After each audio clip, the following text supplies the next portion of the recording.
کیا آپ کو معلوم ہے کہ 25 لاکھ سے زائد آبادی والے جدید ترین وفاقی دارالحکومت اسلام آباد کے قبرستانوں میں میت کو لانے والی سرکاری گاڑیوں کی تعداد کتنی ہے؟ اگر نہیں معلوم تو آپ حیران رہ جائیں گے کہ اسلام آباد میں سرکاری میت گاڑیوں کی تعداد صرف ایک ہے۔ جی ہاں، صرف ایک گاڑی 25 لاکھ سے زائد آبادی والے شہر اسلام آباد میں موجود ہے،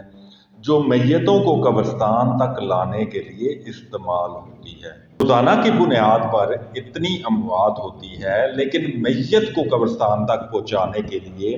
صرف ایک سرکاری میت گاڑی کی دستیابی سے آپ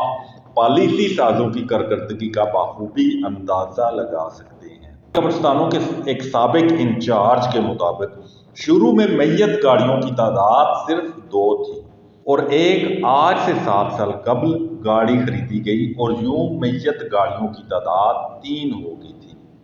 تاہم اب اس وقت 2 گاڑیاں خراب ہیں اور صرف ایک میت گاڑی ٹھیک ہے، اور صرف ایک گاڑی کی وجہ سے زیادہ مسائل درپیش ہوتے ہیں۔ اس کی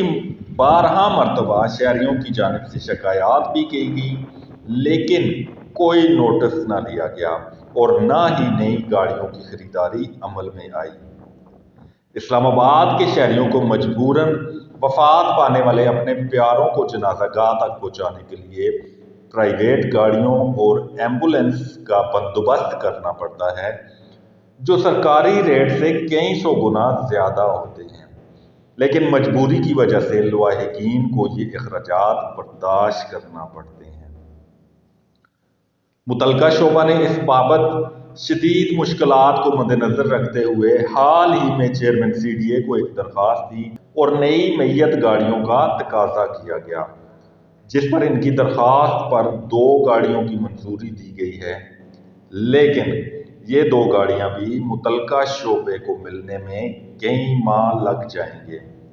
کیونکہ ابھی صرف منظوری ہوئی ہے۔ اس کے بعد سرکاری کام سٹارٹ ہوگا اور اس کا ٹینڈر ہوگا اور پھر کہیں جا کر نئی میت گاڑیاں آ سکیں گی۔ 2 کے 2 نئی گاڑیاں بھی 25 لاکھ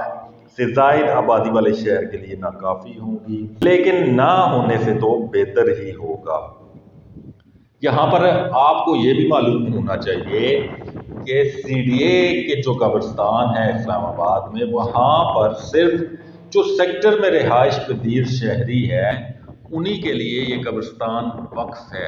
اور اسلام آباد کے دیہی علاقوں میں بسنے والے یہ سہولیات میسر نہیں ہے کہ وہ اپنے پیاروں کی تدفین ان CDA کے تحت جو قبرستان ہے وہاں پر کر سکیں۔